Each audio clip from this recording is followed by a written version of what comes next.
When I ask you who the most important character in Dragon Ball is, I'm sure the immediate reaction is to say Goku. And that's fair enough. He is the main character after all. Some may say Gohan due to his important role throughout Dragon Ball Z. Die!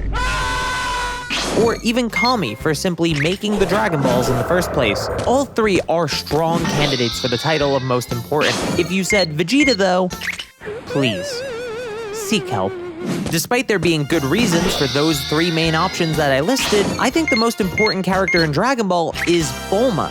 And for me, it's not really close. To start with, what's the name of the series? That's right, Dragon Ball. While organizations like the Red Ribbon Army have room-sized computers to locate the wish orbs, imprecisely by the way, at the age of only 16, Bulma made a radar that's not only pocketable, but can hone in on the Dragon Ball's exact location. The entire hunt that starts the series can only happen because Bulma is a super genius. It's not just useful for that one arc either. After the first arc, she's constantly repairing the Dragon Radar, which is a massive help for every non-tournament arc in the original series. People also forget that the Dragon Balls, and by extension the Dragon Radar, play a role in every single Dragon Ball Z arc. From using the Dragon Balls to revive Goku in the Saiyan Saga, to locating the Namekian Dragon Balls to thwart the plans of Frieza and Vegeta, to Goku getting all the Dragon Balls before the Cell games to repair the damage caused by the artificial life form, and the Buu Saga actually uses the Dragon Radar as a plot device to lead to the reveal of Super Saiyan 3. They're even later used to wipe everyone's memories of Majin Buu. Then, in Dragon Ball Super, she even makes an upgraded version of the radar that can locate the Super Dragon Balls. Not to mention the plethora of times that the regular Dragon Balls were plot relevant in Dragon Ball Super as well.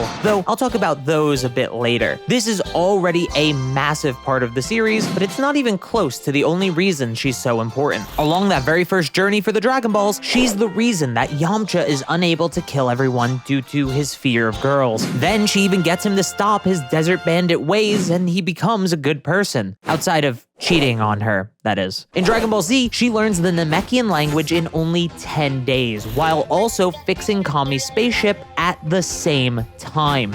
This is the only reason they get to Namek as quickly as they do. If they were any slower, they wouldn't have been able to stop Frieza or Vegeta from collecting all the Namekian Dragon Balls and granting themselves a devastating wish that would end peace in the universe for many years to come. Tangentially, Bulma's father, Dr. Briefs, is only involved in the story solely because of Bulma, so you can very easily make the case for anything that he does to help being due to her as well. He of course made Goku's spaceship that could travel to Namek in 6 days, as well as the gravity technology that was used in that ship, and he later used that same technology to create the gravity room at Capsule Corp for Vegeta to prepare for the androids. Without Dr. Briefs, Goku wouldn't have had the power he required to stop the Ginyu Force, and Vegeta wouldn't have had the power he needed to defeat Android 19.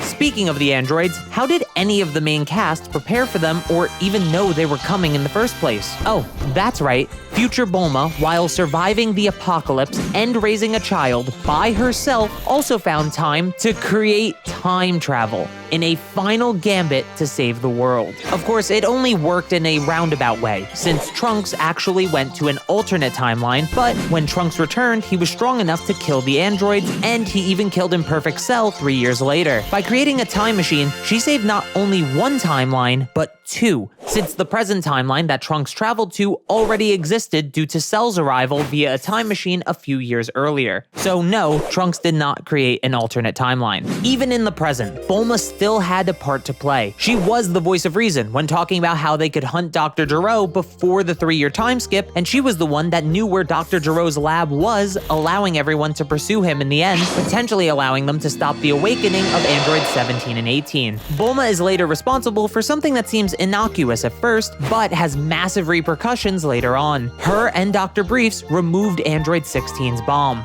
This may not sound important, but when you take a second to think about it, that decision is what saved everyone during the Cell games. Android 16 had tried and failed to self-destruct while holding Cell. If Android 16 had fully self-destructed, assuming the explosion was enough to destroy Cell in the first place, it was very likely that Cell would survive since he couldn't even fully self-destruct himself. If anything, Super Perfect Cell may have come into existence even sooner, and worse, Android 16 would truly be dead. Android 16 believes the bomb would kill everyone at the Cell Games, but let's assume for a second that it wouldn't. Without the head of Android 16 and his murder at the hands, or should I say foot, there'd be no one to give Gohan the final push he needed to ascend to Super Saiyan 2. With no Super Saiyan 2 Gohan and a potentially early Super Perfect Cell, the fate of Earth would have been sealed. But thankfully, Bulma's decision caused an incredible ripple effect that inadvertently saved the day. Vegeta is the next point on this list. Much like Yamcha, Bulma is responsible for the domestication of the Saiyan Prince. However, I don't think I need to go into too much detail here, since we all know it's not just Bulma who causes Vegeta to change. The death of future Trunks, the present version of his son that he has to protect, and even his own feelings about how Goku got so strong are all factors for him trying and eventually succeeding at a peaceful life on Earth, which of course is to the benefit of everyone living on the planet. While Bulma isn't the only factor, she is extremely involved, and much like I said with Dr. Briefs, there's no Trunks, future or present, without Bulma. In Dragon Ball Super, we of course have the Dragon Balls at her birthday party being crucial to Beerus not destroying the Earth and the Super Saiyan God being created. But beyond that, we have things like her relationship with Jocko. His warnings allow them to prepare for Resurrection F, his spaceship allows her to meet Zuno, and he even has some further effects in the Dragon Ball Super manga, though I won't discuss that here. Beyond those, in Dragon Ball Super, Bulma actually does the most important thing in the entire sequel series. She is the one who forms a friendly relationship with the God of Destruction Beerus and his angel attendant Whis. Well, more so Whis than Beerus at least. This mutually beneficial relationship where Earth's food is exchanged for some form of protection actually allows Vegeta to ask Whis for training. This is what allows Vegeta to close the gap between himself and Goku and allows Goku to eventually train on Beerus' world as well. This gives them the power they need to handle threats like Golden Frieza and the training required to get God Ki, not to mention the foundations that allow Goku to access Ultra Instinct in the Tournament of Power. Without Bulma, you could say that Dragon Ball Super doesn't happen, and that would lead to some serious repercussions down the line. Hey, do you remember when I talked about future Bulma inventing time travel in the apocalypse and saving 2 timelines? Well, she does it again, sort of. This time, the time machine is already made, but she needs to use time travel again, and in the process sacrifices her life in order to try and save her world. Emphasis on try, but that's not her fault. In the present, the original time machine is destroyed by Goku Black, leaving future Trunks with no hope. That is, until present Bulma finds the capsule for the time machine that Cell used, and following the notes from her future self, she's able to repair it, basically creating time travel in the present timeline and allowing for the defeat of Goku Black and Zamasu, saving one timeline. Again, that part isn't her fault.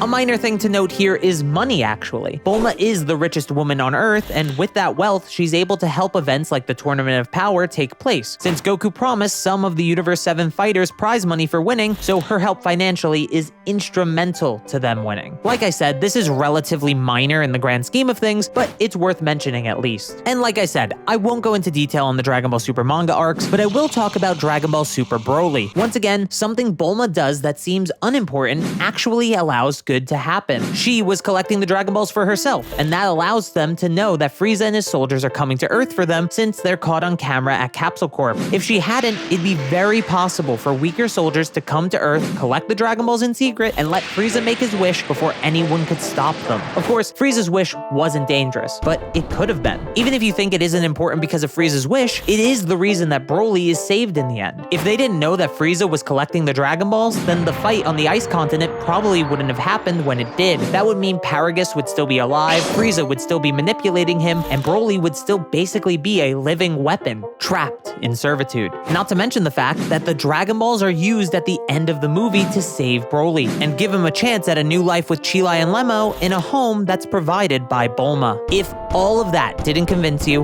let's get to the most important thing Bulma did. Flip the pages back to the very beginning of the series. Regardless of the Dragon Balls or the radar she made for them, the most important thing Bulma did, and why she's the most important character in the series, is she found Goku, a strange monkey boy living on Mount Paozu who possessed incredible strength but was content to be who he was and where he was. We may see Goku as a carefree man who always seeks out adventure and adversity in the name of self-betterment, but he wasn't always like that. If Bulma had never come, if he had never gone on that first journey, I have no doubt in my mind that Goku would still be on Mount Paozu today. eating the large fish of the mountain, doing his daily routine, and praying to a mystical ball that reminds him of his late grandfather. Bulma doesn't just start the story by getting Goku to leave Mount Paozu, she inadvertently helps Goku find what he desires most from the world, and that journey helps him figure out who he is and who he would become. I'd say doing all of that makes Bulma pretty important. Make sure to like and subscribe if you haven't yet, and thank you so very much for watching.